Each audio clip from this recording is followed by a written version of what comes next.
disposiciones generales y siento yo que esos están muy fáciles de comprender. Sería iniciando con lo que son los procesos de selección, perdón, con los registros de elegibles. Tal vez que nos aclare que ya no existe un pasivo, que va a ser un solo registro activo, y cómo funciona lo del año, y cuando se agota la persona, ya ha pasado un año de no estar en la misma unidad administrativa, qué procede que hagan los trabajadores o las jefaturas, y también qué pasa con aquel trabajador que se fue del hospital, que no está en el registro de elegibles de los servicios más de un año porque se fueron del hospital, no porque se fueron a otra unidad administrativa de la misma institución. Esa sería la primera. Bueno, buenos días a todos. Vamos a tratar de apurar un poco porque tengo tiempo solo hasta las 9, que a las 9 tengo que ingresar a otra reunión. Entonces voy a ser un poco rápido en las respuestas. Cada una de las modificaciones que vienen en la 724 responden a situaciones que ya teníamos previstas o muy consultadas en relación con la 767. Uno de los problemas principales que se tenían era que el registro pasivo no tenía una fecha de vencimiento, por decirlo de alguna forma. Entonces ahí teníamos personas que tenían hasta varios años de no tener nombramientos.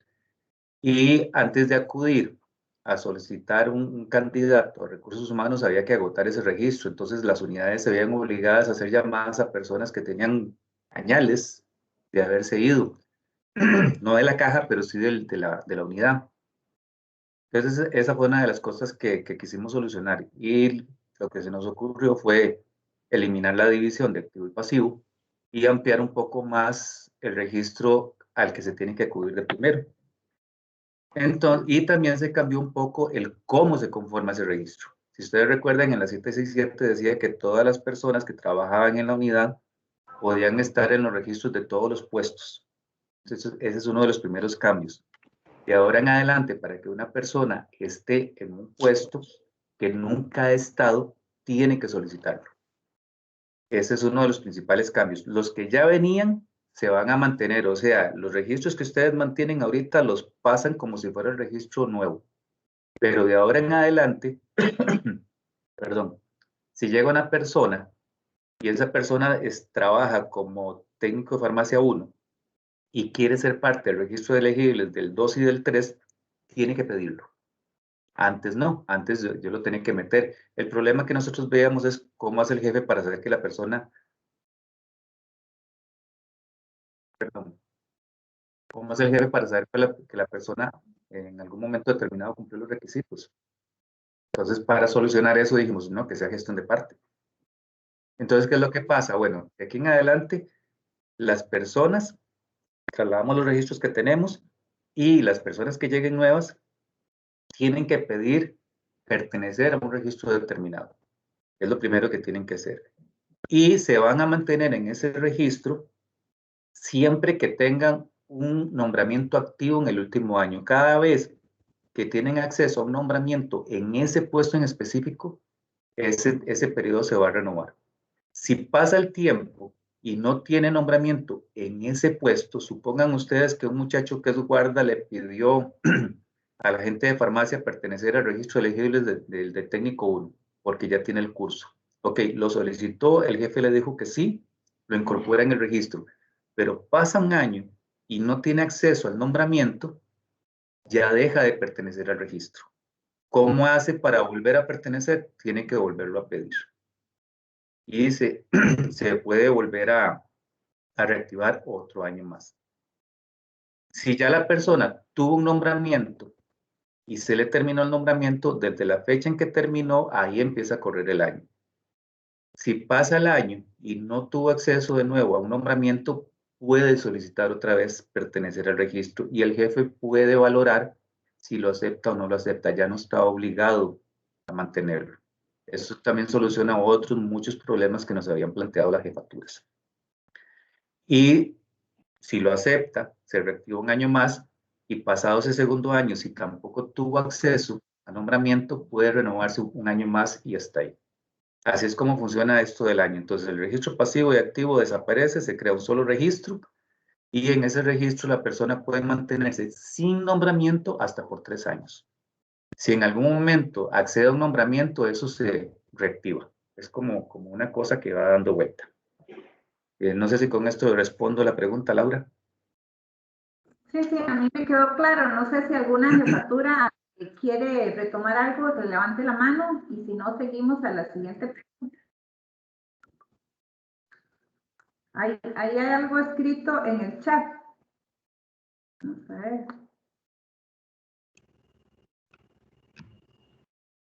Sí, si gusta lo leo, Laura. Sí, por favor.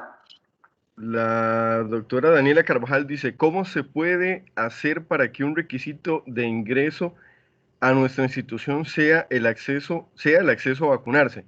Es decir, que las personas que están elegibles se comprometan a cumplir con los procesos de vacunación. Bueno, yo creo que eso es aparte, ¿verdad? No tiene que ver nada con el documento que estamos hablando, ¿verdad? Eso es ingreso. Sí. Tal ¿Alguna vez, otra? Adelante, Laura. sí, tal vez para la doctora Daniela Carvajal, ese caso lo puedo preguntar después específicamente para darle la respuesta. Otro aspecto que se nos presenta y lo consulta mucho la jefatura es cuando tenemos un registro elegible ya estructurado con fechas de nombramiento de los colaboradores, pero en los servicios tiene secciones específicas. Voy a poner el ejemplo de registros médicos. Registros médicos tiene la sección de certificaciones, la sección de consulta externa, la sección de archivo, la sección de estadística, la sección de admisión y emergencias y la sección de citas. Cada uno de ellos tienen todos un asistente de redes y tienen un solo registro de elegibles. Sin embargo, cuando surge una incapacidad imprevista, la jefatura tiene que recurrir al primero de la lista. Sin embargo, esa persona no tiene capacitación en estadística, perdón. Entonces, él lo hace por idoneidad. Artículo 9 de la normativa de relaciones laborales. No selecciona el primero de la lista, sino al segundo, que es el que tiene la capacitación y que pueda asegurar la continuación de ese proceso. ¿Eso está bien ahora actualmente con la nueva circular? No. Valga la aclaración, es un solo registro, ¿verdad? Es un solo puesto. El puesto específico de asistente de redes, para ese puesto se pide un curso o se pide una formación previa. En buena teoría, todas las personas que llevaron ese curso están en capacidad para desarrollarse en cualquiera de las unidades, porque se supone que están capacitados para eso. Y de todas maneras, no es lo más conveniente desde el punto de vista administrativo crear dependencia a ciertos funcionarios porque eso puede ser contraproducente en el tiempo, porque en algún momento pueden quedarse sin personas capacitadas. Es mejor estarlas rotando de esta forma y que todos sepan de todo, por una cuestión de mera sana administración. Entonces no es recomendable que lo hagan de esa forma. Lo recomendable es que tengan un solo registro y que vayan rotando las personas y así las personas se van formando en todas las partes. Aunque, como le digo, es un solo puesto, tienen un solo requisito y se supone que todos tienen los conocimientos para estar en cada una de esos puestos.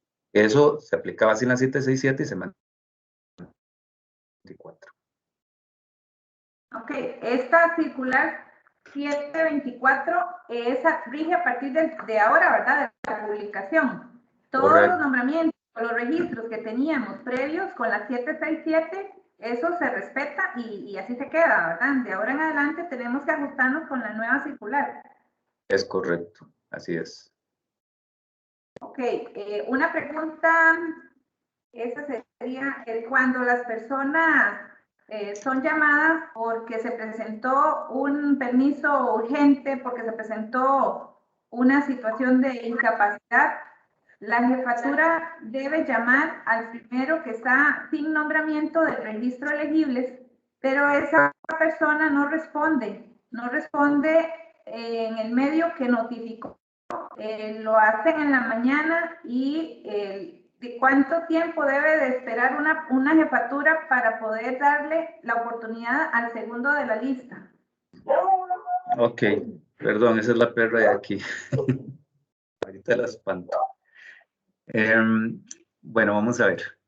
Ese fue un punto bien complicado de tratar de atender todas las necesidades, porque los centros hospitalarios nos dicen una cosa y los grupos sindicales dicen otra cosa, ¿verdad? Para los sindicatos, casi que hay que ir a la casa, tocarle la puerta y traérselos en taxi, ¿verdad? Para ponerlos a trabajar. Pero los hospitales, principalmente los más grandes, ¿verdad?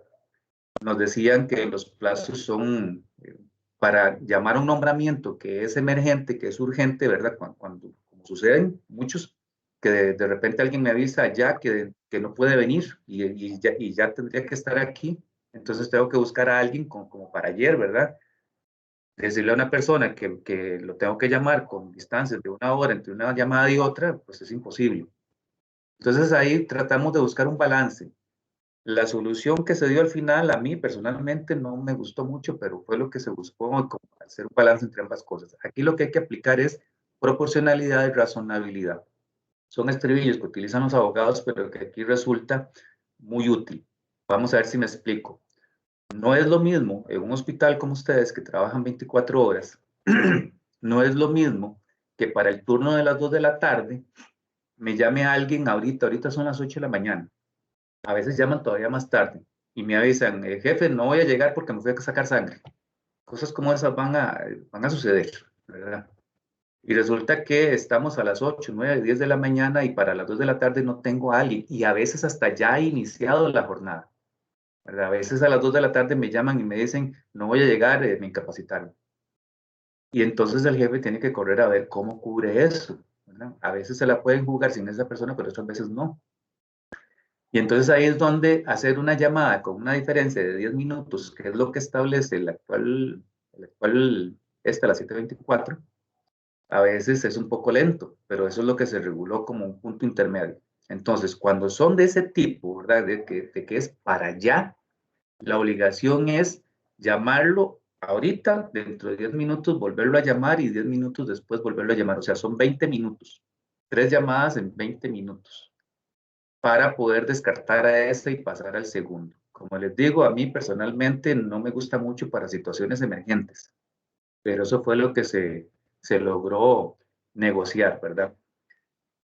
Pero no aplicaría eso si la sustitución no es tan urgente. Por ejemplo, si yo ya sé que dentro de una semana sale a vacaciones una persona o alguien me pide un permiso para dentro de unos días, o ya sé que dentro de 4 o 5 días tiene la cita a una compañera que le van a dar la licencia por maternidad y es muy probable que se la den esa, ya ahí no se justifica hacer una llamada cada 10 minutos, ya no es proporcional, porque tengo varios días, ya ahí cambia el asunto. Entonces, lo que dice la circular en relación con una llamada cada 10 minutos, para hacer 3 llamadas en un lapso de 20 minutos, aplica exclusivamente para ese tipo de nombramientos que son emergentes y urgentes. Para otros nombramientos no. ¿Qué tanto? Lo razonable y lo proporcional. Si la sustitución inicia mañana, ok, tengo el día de hoy para buscar. Si la sustitución inicia dentro de una semana, yo lo puedo programar diferente. Y ahí no podría descartar a alguien porque dentro de una semana a una persona se va con un permiso y entonces lo llamé 3 llamadas en 20 minutos y no me contestó. Y ahí no es proporcional ni razonable. Entonces depende de las circunstancias. Pero básicamente esa medida de los 10 minutos es para situaciones de ya para allá. No sé si queda claro.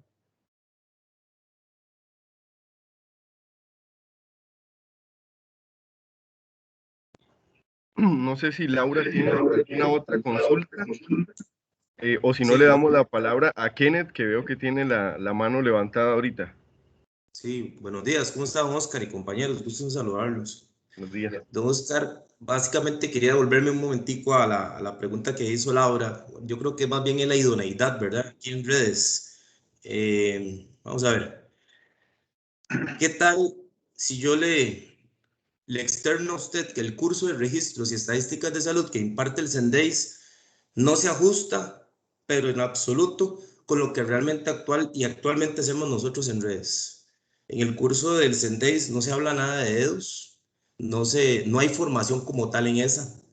Hay especificidades en cada una de las especialidades. Por ejemplo, yo no puedo traer a Laura Jiménez y decirle que nunca ha estado en la especialidad de hematoncología, siéntese ahí y atienda al usuario. O sea, ahí se requiere una capacitación. Ahí hay todo un proceso que conlleva muchas estructuras muy articuladas entre médicos, enfermería, los pacientes que van para quimioterapia, lo que le llamamos hospital de día, son muchos formularios y en un curso de redes absolutamente se toca ese tema. Ahí lo que se enseña es los reglamentos, normativas y en la parte estadística que los palotes y cómo se hace un gráfico, un cuadro, pero cuando venís a propiamente a trabajar en redes, no se ajusta a las tareas sustantivas. Entonces, ¿qué pasa? Nosotros decimos, hey, sí, todos tenemos que venir y aprender. Entonces, llámate a Kenneth, viene del CENARE, del Hospital México, trabaja en servicios generales. Démosle la oportunidad, siéntese, compañero. A la par de alguien va a aprender, porque así aprendimos todos, a la par de alguien. Pero hay puestos muy específicos, como la sección de estadística, no es cualquiera. Yo no le puedo decir a cualquier persona, siéntese ahí y trabaje en el módulo del ARCA, en el módulo quirúrgico. Entonces son cosas que nosotros acá hemos promovido y divulgado lo que es la capacitación. Le decimos a los compañeros, capacítense, capacítense. Entonces yo he generado varias circulares, oficios, en la cual les insto a todos los compañeros que por favor se capaciten en los diferentes puestos y le he solicitado a los coordinadores permiso para que sean tiempos, intervalos de tiempo para que los compañeros se puedan movilizar, ir a certificaciones médicas, vaya a agendas, ahora con todo lo que se hace en agenda, vaya a admisión, vaya propiamente consulta externa, para que vayan aprendiendo. Entonces, de ahí, hay algunos que definitivamente dicen, no, Kenneth, yo no tengo la capacitación ahorita, desconozco qué es lo que se hace en ese puesto. Yo lo que no quiero es incurrir en algo legal, ¿verdad? Que nos vaya a afectar. Va a decir, Kenneth lo está haciendo como ¿verdad? Entonces lo que quiero más bien es que usted me oriente hacia esa parte. ¿Cuál puede ser el problema que yo pueda estar asumiendo por hacerlo de esa manera? ¿Verdad? No sé si me voy a entender. Sí, vamos a ver si soy yo el que me puedo dar a entender. En registros médicos, al igual que en otras disciplinas, hay distribuciones de tareas. Hay algunas tareas que son específicas de profesionales, otras que son de técnicos y otras que son asistenciales. La labor de los asistentes de redes y asistentes técnicos de redes, principalmente esos dos, son muy operativas. No son de carácter profesional ni de un carácter técnico complejo. Son más operativas de apoyo. Es más, estaba leyendo el manual mientras usted conversaba ahorita y estaba leyendo parte de lo que dice que tiene que ser un asistente de redes. Y me habla de identificar personas que solicitan inscripción, de admitir a los pacientes del establecimiento, de realizar la apertura, completar y anexar cada atención, y ahí sigo, ¿verdad? Todas son funciones muy operativas. Entonces ahí es donde uno puede determinar que el puesto de asistente de redes es muy similar a un oficinista, muy similar, donde lo que cambia a veces es el tipo del tipo documental que se maneja, o algunos aspectos específicos, pero básicamente ordenar, abrir, registrar, son labores muy operativas. Y se supone que las personas las preparan para eso. Si el curso es deficiente, hay que coordinar con Sendeis para que el curso se adecue a la realidad, ¿verdad? Pero viéndolo desde fuera, ¿verdad? Porque es diferente mi visión a la visión que pueden tener ustedes. Viéndolo desde fuera, me parece que esos puestos son de mucho apoyo, donde no se aplica la técnica propiamente de registros médicos tan en detalle y que sí son susceptibles de poder manejarlo de esa forma. De nuevo, con la poca experiencia y conocimiento que tengo de la materia. Si ustedes lo consideran que no es así, podemos abrir un espacio para conversarlo y determinar si eso lo podemos hacer en una forma más detallada para específicamente redes y extenderlo al resto de la caja. que como les digo, desde mi punto de vista no es lo mejor. ¿Por qué no es lo mejor? Porque entonces yo me circunscribiría a un pequeño grupo de personas y en algún momento puedo caer en crisis por no tener oferta. Porque al especializar a las personas, se hacen muy buenos en una cosa, pero desconocen los demás. Entonces, incluso en algún momento a ustedes, me acuerdo que fue en el auditorio que tienen ahí, les recomendé que hicieran algún tipo de gestión de rotación de personas, para que las personas se vayan acostumbrando a las tareas que hay en todas las unidades para prevenir esas situaciones de escasez en determinados momentos. Entonces, por eso les digo, al ser un puesto de tipo asistencial, es donde es más recomendable tener un solo registro. Pero como les digo, si ustedes consideran que no es así, podemos abrir una discusión en otro momento para determinar qué es más útil y más conveniente a la administración. ¿De acuerdo?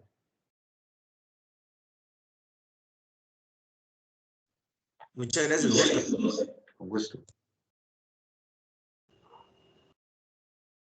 ¿Tenés cerrado, Laura? Si alguien más tiene alguna otra pregunta y si no, continúo yo con las mías.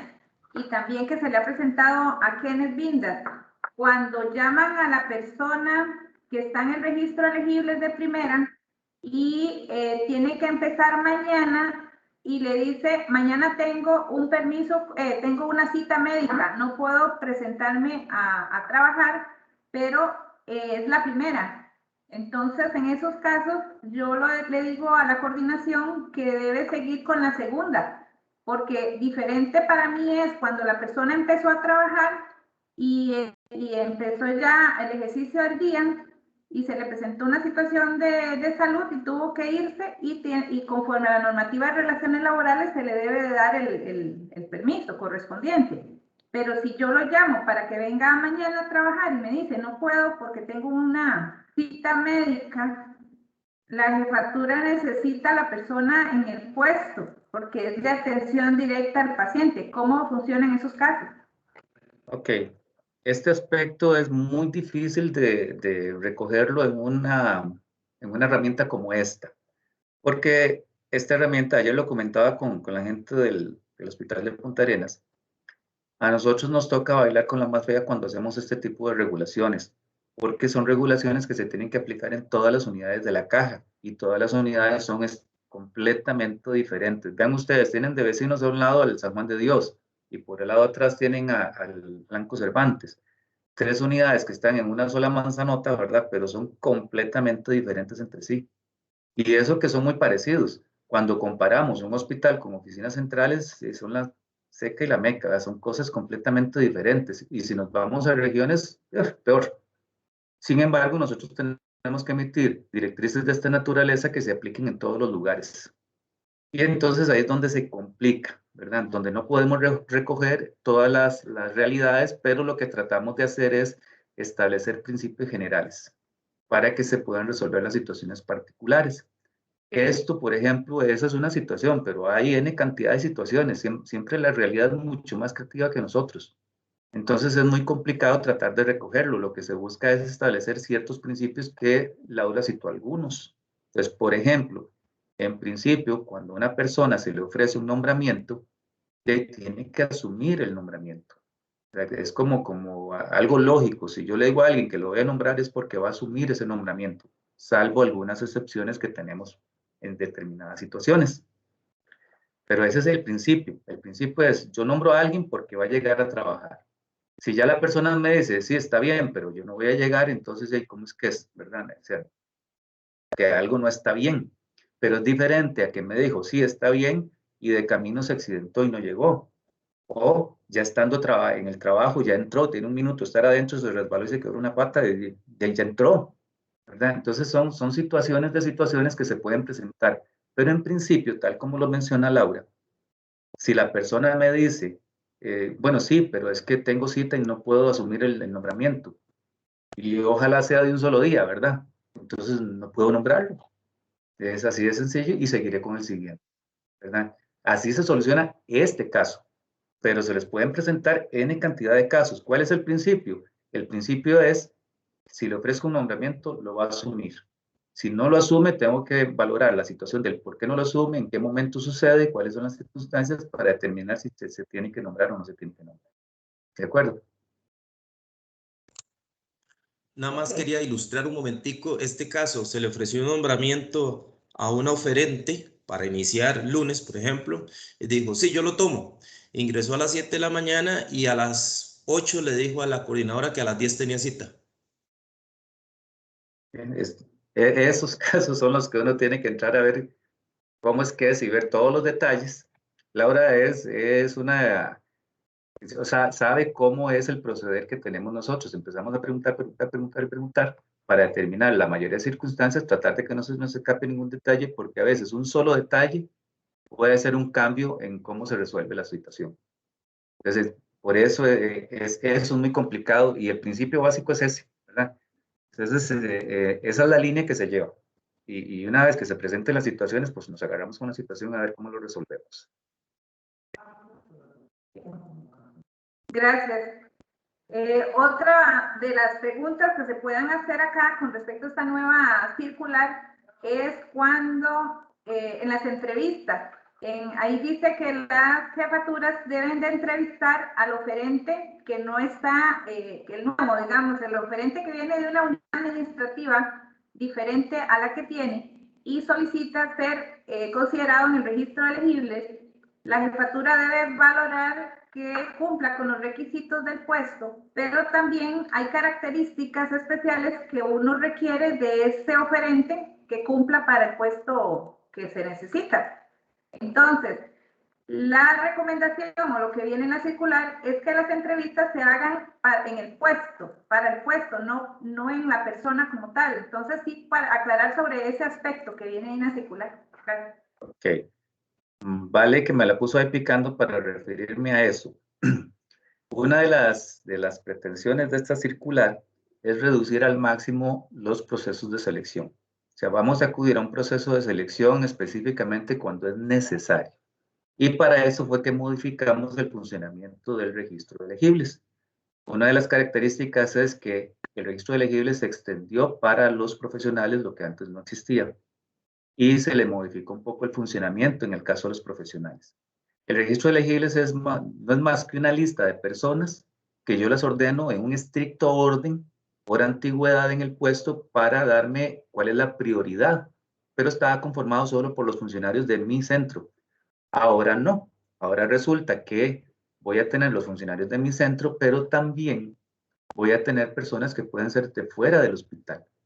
Entonces, de repente, gente del San Juan, gente de oficinas centrales, gente del Calderón, pueden venir al hospital de niños y decirle, jefe, yo quiero estar en ese registro de elegibles.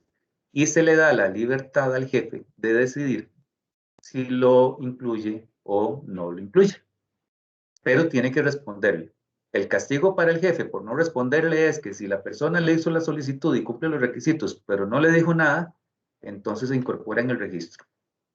Tiene que responderle en un plazo máximo de 10 días. En esos 10 días puede hacer una de dos cosas. Puede decirle, muy bien, lo voy a tener presente, y no le dice nada más, pero ya le respondió. Entonces queda la persona ahí como un stand-by, ¿verdad? No es del registro de elegibles, pero no lo descarté, ¿verdad? O puede decidir entrevistarlo para ver cuáles son sus características y así decidir si lo rechaza o no para incluirlo en el registro de elegibles. Y entonces ya el registro de elegibles que el jefe tiene va a tener gente de la unidad, pero también gente de otros centros de la caja. Y entonces se le amplía. Si ustedes ven, es lo mismo que se hacía en un proceso de selección, solo que lo hago antes de que tenga la urgencia de nombrar. Entonces, que dicha que me preguntó para poder aclarar eso. Y eso funciona para profesionales y para los no profesionales. Ahora bien, esa entrevista, que es la pregunta, ¿en qué tiene que basarse? Bueno, exclusivamente en cosas que tengan que ver con las funciones del puesto. Aquí hay que tener claro, porque hay gente que dice, es que ahora no puedo preguntar sobre religión ni sobre familia, no, ahora ni antes, no se podía, porque eso es discriminación. Pero lo que pasa es que ahora la reforma procesal que se hizo al Código de Trabajo le facilita a las personas el reclamo. Antes era circo, maroma de teatro, ahora no, ahora es más sencillo reclamar eso.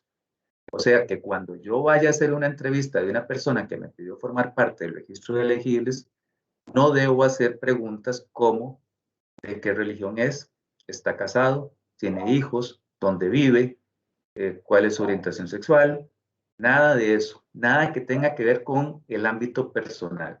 Tiene que ser exclusivamente con cosas que tengan que ver con las funciones del puesto. ¿Cuáles son sus estudios? ¿Cuál es su experiencia? ¿Dónde ha trabajado? ¿Tiene referencias? Todo ese tipo de cosas, ¿verdad? Pero nada que tenga que ver con el ámbito personal. Si cometo ese error, me puedo ver en un problema porque ahora los medios para reclamo de parte de las personas son más fáciles de hacer. Entonces, a eso es que se refiere esta parte. ¿Queda claro, Laura? Perfecto. Bueno, compañeros. Adriana Paola Meléndez tiene una pregunta. Sí, bueno, buenos días a todos.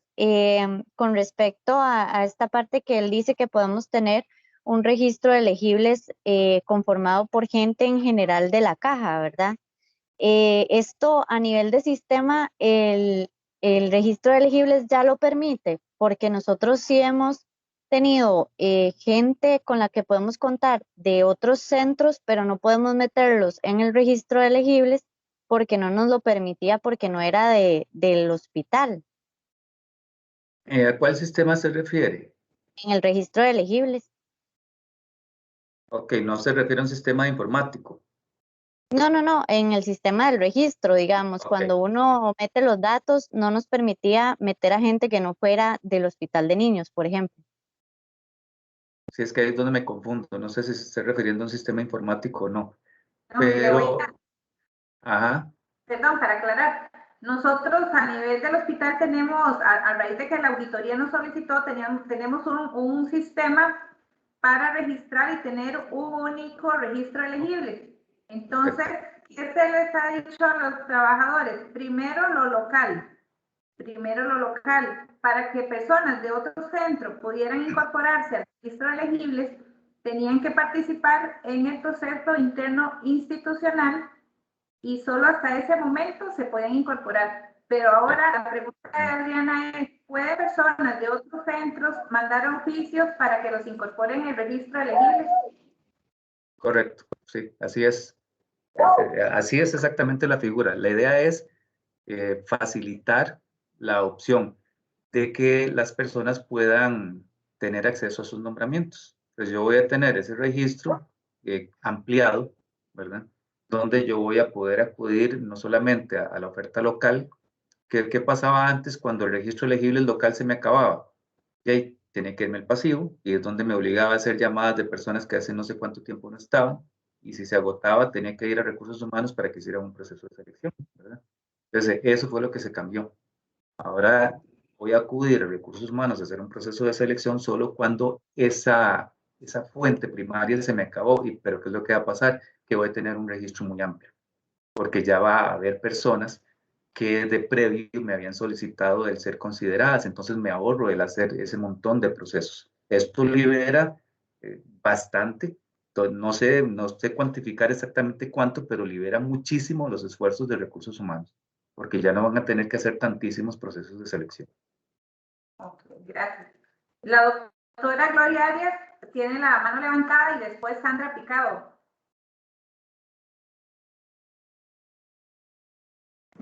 Buenos días a todos, ¿cómo están?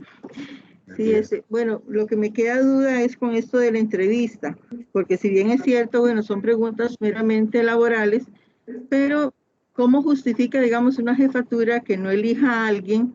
Por ejemplo, porque uno ve la actitud de la persona, es una persona que no es dinámica, que no es activa, que es una persona como insegura, porque eso se puede valorar en la entrevista. Sin embargo, cae uno como en cierta subjetividad como jefatura. Entonces, ¿cómo hacer para que eso no se le devuelva a la jefatura, verdad? Porque si uno dice, no, este muchacho no me sirve, lo veo muy apático, lo veo como muy lento, en fin, son aspectos que uno ve cuando uno entrevista, pero ¿cómo lo justifica uno? Porque si digamos, bueno, que tiene el requisito para ser técnico de farmacia, ok, pero técnico 1, no tiene el curso de Sendeis, por ejemplo, pero usted ve que es una persona que es muy quedita, no tiene dinamismo, no se le ve como empuje, sin embargo viene a solicitar trabajo, ¿cómo hace la jefatura para justificar que no me conviene tenerlo en el registro elegible sin caer en eso de subjetividad? Porque eso es lo que nos califican a nosotros los jefes, ¿verdad?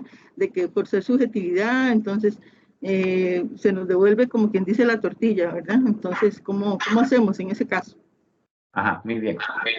Aquí hay que hacer una diferencia entre lo que es subjetividad y lo que es discriminación. Son dos cosas diferentes. Los aspectos que usted está describiendo están relacionados directamente con las funciones que se van a ejecutar.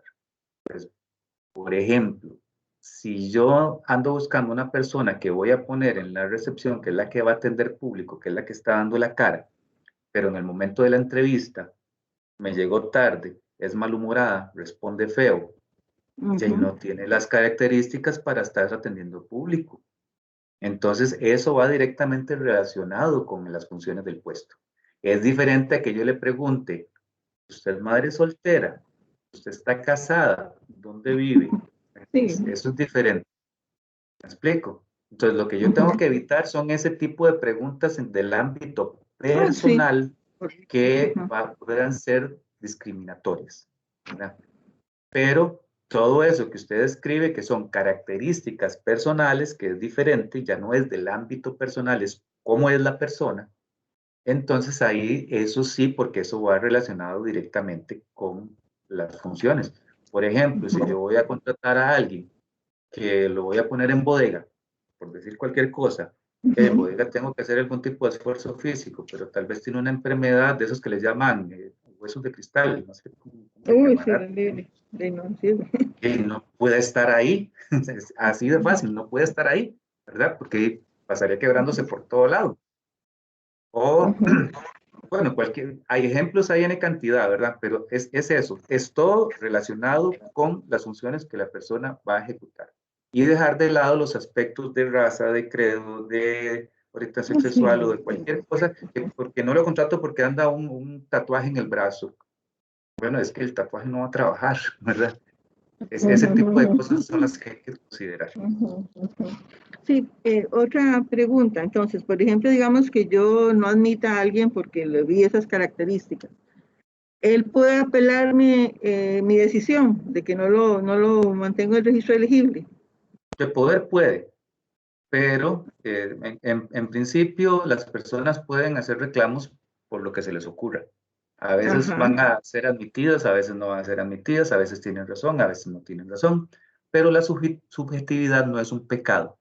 Eso no es un pecado. O sea, evidentemente la valoración la va a hacer una persona y desde ese aspecto las personas tienen una serie de aspectos personales. Incluso hay una lectura que yo hacía cuando estudiaba que le llaman la cabeza del juez, ahorita no recuerdo el autor, es un autor costarricense, que dice que incluso los jueces que están decidiendo en la vía judicial se ven influenciados por su vida personal. No es lo mismo que lo resuelva Laura que lo resuelva Oscar, porque las personas tienen diferentes vivencias, diferentes valores, y van a hacer valoraciones diferentes. Entonces, la subjetividad como tal no es problema. El problema es cuando esa subjetividad me hace cometer injusticias. Ahí es donde sí es un problema. Entonces, que yo no nombre a alguien porque viene de los cuadros, porque viene de Atillo. Y ojo que yo soy de Atillo, ¿verdad? Pero es bien triste cuando le dicen a alguien, no, es que hay en Atillo un montón de un montón de maleantes, entonces este es un maleante y no lo voy a contratar. Eso es en lo que yo no debo caer. Exactamente en eso que... Pero que me digan que yo necesito en ese puesto una persona dinámica y usted no lo es, eso está relacionado con la función. Entonces ahí no hay problema. Ok. Otra pregunta. Bueno, sé que es un caso de una profesional que lamentablemente el manual de puestos es muy escueto, ¿verdad? Nosotros como hospital altamente especializado, somos el único hospital pediátrico. Aquí en la farmacia tenemos diferentes programas farmacéuticos, clínicos, ¿verdad? Sin embargo, hay farmacéuticos, 1 o 2, que pueden hacer las mismas funciones en cuanto a los programas que tenemos. Nos sucedió con una colega que ella solamente viene de un hospital regional, ha trabajado en clínicas. El trabajo en clínicas aquí en el hospital es muy diferente, más que ese es pediátrico, ¿verdad? Yo necesitaba una persona de urgencia que hiciera soporte nutricional, que es un área muy especializada. Ella no tiene esa capacitación, entonces elegimos a la otra compañera que sí tiene esa particularidad. En ese caso, ¿cómo se procede? La acción está bien ejecutada, siempre tiene que relacionarse con eso. Ahorita sí ustedes están un poco huérfanos de herramientas porque el manual es de más general.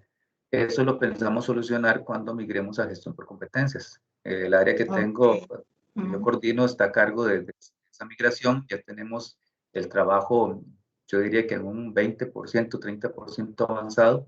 En cuestión de un par de años ya tenemos desarrollado el proyecto. Y la idea es precisamente generar esos perfiles, que cada uno de ustedes como jefatura genere el perfil que requiere y que esté documentado de manera que puedan comparar el oferente con ese ideal y ahí se soluciona ese problema.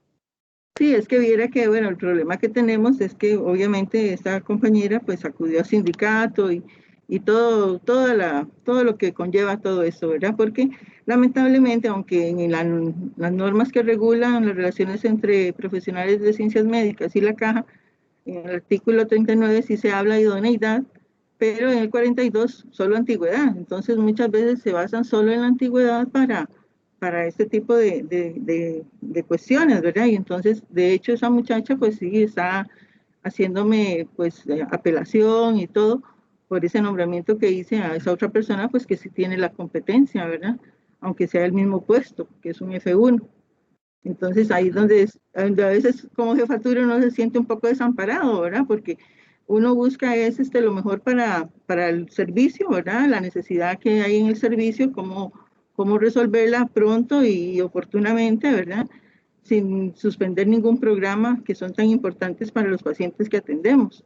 Pero sí, se ve uno en estas situaciones que a veces uno cree que está actuando de lo mejor posible para el trabajo, asegurando la prestación del servicio, pero por otro lado vienen apoyando a una persona que no tiene esa condición y lamentablemente relaciones laborales y todo eso le dan la razón a ella, que no, que solo por antigüedad, sin basarse en todo el argumento que presentamos nosotros como jefatura, de todo lo que implicaba la idoneidad en ese momento. Entonces, ahí está la situación. Sí, sí, eso es muy complicado, bien complicado porque es algo muy difundido en los grupos gremiales, donde para ellos, y como no sé si lo dije ahorita, pero hay incluso un dirigente que dice que la antigüedad es sagrada, y no, perdón, Sí. nosotros no compartimos eso. Primero que todo está el De servicio acuerdo. público y primero está la idoneidad. Bueno, excelente, gracias. Don Oscar, tenemos unas consultas en el chat. Si gusta las leemos primero para darle también posibilidad a los compañeros que escribieron. Ajá. Por acá, Mari Villalobos dice que si es posible recibir o incorporar profesionales que no tengan los 2 años de experiencia, requisito para laborar en la institución. En trabajo social es muy difícil encontrar profesionales que cumplan ese requisito. La respuesta es un rotundo no. El manual descriptivo de puestos establece cuáles son los requisitos, y requisito por definición es algo que es necesario. No discuto aquí si es razonable o no, es simplemente el manual que tenemos, ¿verdad? Tiene que cumplir. Y la experiencia es uno de esos. Eso sí, hay que tener cuidado, ¿verdad? Porque específicamente en trabajo social, la gente tiende a decir que esos 2 años tienen que ser como trabajador social, y eso es ilógico. Yo no le puedo pedir a alguien que tenga experiencia como profesional para nombrarlo por primera vez como profesional, es un círculo vicioso. Entonces es donde hay que interpretar correctamente el manual. El manual, cuando habla de experiencia en la parte de requisitos, generalmente utiliza términos como experiencia en labores relacionadas, experiencia afín, experiencia en labores afines, y así. pero rara vez especifica, o rara vez no, dice experiencia en el puesto. Entonces ahí es donde hay que tener cuidado a la hora de interpretarlo. Eso por un lado. Por otro lado, nunca dice que la experiencia sea solo en la caja. Entonces yo no puedo distinguir donde la ley no distingue, que es otra máxima en el derecho. Si no dice que la experiencia es exclusiva de la caja, yo puedo considerar la experiencia fuera de la caja. Tampoco dice que la experiencia sea remunerada. Entonces los voluntariados, las prácticas profesionales, todo eso cuenta. Entonces, a la hora de determinar si una persona cumple o no cumple el requisito, es importante hacer una correcta valoración de lo que dice el manual y de las características de la persona. Pero si no lo cumple, salvo situaciones de emergencia o situaciones bien demostradas de que no hay oferta, entonces debo respetar eso. Y para conformar un registro de elegibles no podría meter personas que no cumplen los requisitos. Ese tipo de personas podrían calificar solo cuando ya se ha demostrado que no encuentro a nadie, en la que agoté los registros, que hice un proceso de selección al menos y no encontré a nadie, y entonces sí, podría meter a un trabajador social que tiene su título, pero que no ha reunido todavía esos 2 años de experiencia. Pero primero debo agotar esas otras instancias. Muy bien, aquí tenemos otra consulta. A los funcionarios que tengo al día de hoy en lo que llamábamos registro pasivo, debo contar a partir de hoy el año establecido para que dejen de ser parte de mi registro de elegibles y tendrían entonces que enviar nota para ser considerados. Ok, aquí aplicaría un principio del derecho que es que no se le puede dar efecto retroactivo a una disposición que perjudica a una persona. Lo que debería hacerse es migrar consolidar los 2 registros, el activo y el pasivo, y conformar uno nuevo. Y a partir de ahí, partir. Si yo excluyo a alguien que tiene más de 1 año de estar en ese registro pasivo, lo estaría aplicando en forma retroactiva esta disposición y ahí sí podría haber problemas. Entonces, lo que hay que hacer es simplemente conformar un solo registro y a partir de hoy empieza a correr el año. Muy bien. Otra pregunta. Con relación al punto 7, segundo párrafo, ¿cuánto tiempo es el que se debe esperar para que el funcionario ocupe la plaza? Punto 7, para leer qué dice eso, porque no me lo sé de memoria. Vamos a ver. Punto 7, ¿qué párrafo? Punto 7, segundo párrafo, dice. Segundo Punto párrafo. 7, segundo párrafo. 5, 6, 7. Sería el inciso B, proceso de selección cuando corresponda a un proceso de selección. ¿Será eso? No, Dice, tal vez Patricia, si nos amplía un poquito ahí en el chat o abre el micrófono y nos... Sí, buenos días. Me refiero a lo de las plazas vacantes, libres y sin nombramiento, que dice que cuando la persona, digamos, el que se la gane, si no está aquí en el servicio y está en un ascenso, por ejemplo, con una mejor condición, que hay que esperar que esa persona termine su mejor condición para que ocupe la plaza que se le otorgó, ¿verdad? O sea, está establecido cuánto tiempo hay que esperar a esa persona. Es que, por ejemplo, aquí en servicio de aseo tenemos trabajadores que tienen años de estar en ascensos en otras mejores condiciones o en licencias que ya pasan 1 año, pasan más. Entonces, ¿está establecido cuánto tiempo tienen que esperar? Porque estamos hablando de las disposiciones para nombramientos en propiedad, entonces. Ajá, para las plazas vacantes, cuando ya se la ganen o cuando pase una condición extrema, ya que de momento salió una plaza vacante y no estaba cubierta, sino que un accidente o que ya se ha dado un fallecimiento o algo así de repente, y hay que asignar esa plaza y le toca a una persona que está aquí interina, cubriendo nuestro servicio interinamente con una plaza vacante, pero ascendida en otro servicio, y le toca esa plaza por derecho, porque es el que está aquí, digamos, o sea, esa persona va a estar está en una mejor condición, de hecho. ¿Cuánto tiempo hay que darle para que esa persona le tome su plaza? Ok, ¿O es perennemente? No es permanente, pero tampoco se podía fijar una fecha exacta porque pueden haber cualquier cantidad de situaciones, ¿verdad? Ahí lo que se buscó fue favorecer al trabajador de manera que pueda lograr esa estabilidad, ¿verdad? El asunto de la estabilidad es muy complicado, principalmente y ahorita estamos con los concursos en propiedad para tratar de solucionar ese problema de incertidumbre en cuanto a la estabilidad. Pero entonces, ¿qué es lo que pasa? Que en las condiciones actuales, lograr una estabilidad laboral es oro, ¿verdad? Es una de las situaciones que más añoran los trabajadores. Entonces, si alguien tiene un puesto, qué sé yo, vamos a poner ejemplos. Si alguien es un técnico en administración, pero tiene título profesional, entonces, y está haciendo una sustitución de un profesional porque ese profesional está de vacaciones, está con una incapacidad, está ausente por cualquier motivo. Ok, esa persona logra en el puesto de técnico, que es en el que usualmente se desenvuelve, logra ganar una vacante ahí. ¿Cómo le voy a decir que tiene que abandonar su ascenso de profesional por 15 días que tenía sustituyendo al titular para que venga a ocuparla? Entonces fue cuando nosotros dijimos, no, vamos a dejar que la persona pueda terminar ese nombramiento y luego se incorpore acá. ¿Qué es lo que pasa con el puesto de técnico? Bueno, que se la doy a Oscar, que está ascendido, pero Oscar va a asumirlo cuando termine ese ascenso. ¿Y cuándo termina ese ascenso? Puede ser en 1, en 2 días, en 2 meses, depende. Por eso no se puso plazo, ¿verdad? Si la persona está en una vacante como profesional y gana una vacante como técnico, ahí sí le tengo que decir, no, papito, decídase, porque no puede estar en las 2 vacantes, ¿verdad? Pero si estoy ascendido sustituyendo a alguien, ahí sí, ese alguien puede regresar en cualquier momento. Y entonces es donde yo le digo, ok, entonces usted se ganó esta vacante, pero no la puede ocupar todavía, que es una de las excepciones que vimos cuando les hablaba hace un rato. Entonces, voy a nombrar a otra persona en lugar suyo, en sustitución, y cuando usted termine ese ascenso, se viene para acá.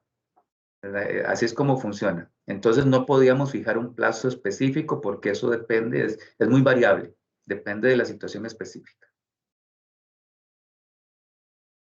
Gracias, don Oscar. No sé si tenemos tiempo para una consulta más que Kenneth tiene la mano levantada. Y me quedan 4 minutos. Sí, es rápida. Muchas gracias, don Oscar. El registro elegible es para profesionales, que veo que es algo nuevo. Eso no se maneja por antigüedad. Correcto, ¿no? Ahí lo que se manejó fue una prioridad. Efectivamente, como usted lo señala, es algo nuevo. Si ustedes recuerdan, con la 767 lo que importaba era el plazo del nombramiento. Si era inferior a 90 días, el jefe tenía libertad de nombrar a cualquier persona que perteneciera al centro y que cumpliera los requisitos. Es decir, circunscribiéndonos al hospital, si quería una plaza o un nombramiento, el jefe podía escoger a cualquiera del hospital que cumpliera los requisitos, cualquiera, ¿verdad? Hubiera estado o no hubiera estado. Entonces venían los reclamos, mire, pero es que yo ya he estado en ese puesto, mire que yo soy más antiguo, mire que aquí, mire que allá y todas las cosas, ¿verdad? Y cuando eran más de 90 días, sí o sí tenía que hacer un proceso de selección, ¿verdad? Entonces nos venían los reclamos, ¿para qué hacen esos procesos si ya tienen visto a quién van a poner y un montón de cosas y esos reclamos que venían? Entonces, ¿qué fue lo que decidimos nosotros? Bueno, vamos a crear el registro, pero que funcione diferente al registro de los no profesionales. En el registro, ¿quiénes van a estar? Bueno, las personas que pertenezcan al centro, que ya han tenido antigüedad en ese puesto, esos entran ahí, con las mismas características que vimos, ¿verdad? Que tenga nombramiento menos de 12 meses y todo ese montón de cosas. Y también van a estar las personas que nunca han estado en ese puesto, sean o no del centro. Entonces, todo el resto de la población del hospital puede pedirme a mí, yo quiero ser parte de ese puesto de profesional específico. Y gente de fuera del hospital también. Y entonces yo ya voy a tener ahí un banco de oferentes, un registro de elegibles al que yo pueda acudir para hacer un nombramiento. Ya no va a importar el plazo. Ahora el plazo es lo de menos. Yo ahí tengo un grupo de personas y se rige con las mismas reglas que vimos hace un rato del registro elegible. Si alguien ajeno al hospital quiere ser parte de ese registro, yo lo veo. Para eso está el currículum en RH en línea, para que yo lo pueda ver, valorarlo. Si tiene aspectos interesantes, lo llamo, lo entrevisto. Si tengo que aplicarle un examen, le aplico un examen y decido si lo incorporo o no lo incorporo en el registro. Entonces, ¿qué es lo que pasa?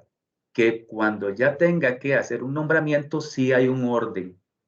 Primero debo respetar la antigüedad de las personas que han estado en, ya me están llamando del otro lado, que han estado en ese puesto específico.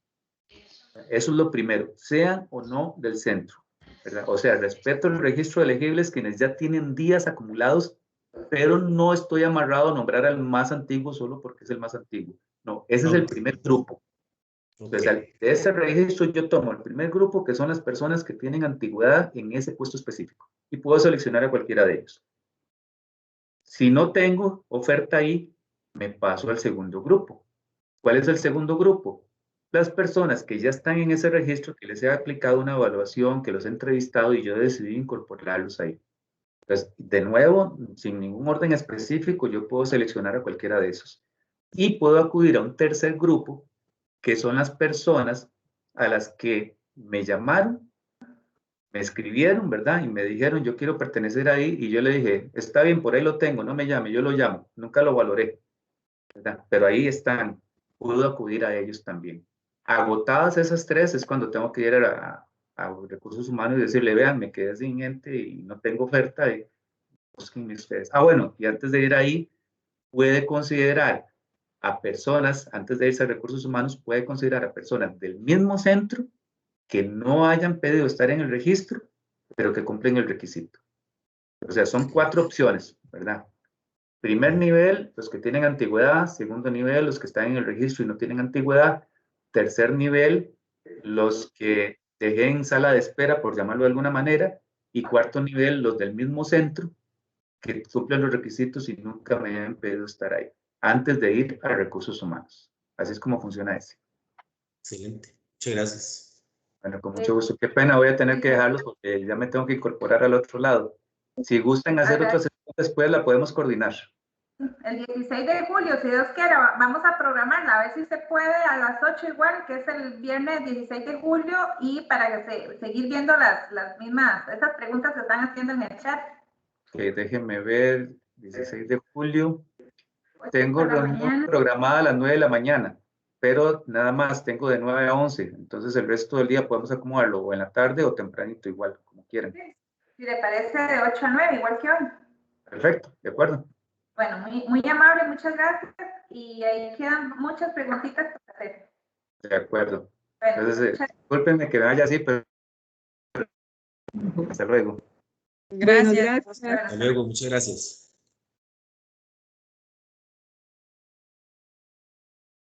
Todos los participantes, y si Dios quiere, ahí los convocamos para el 16 de julio a las 8 de la mañana.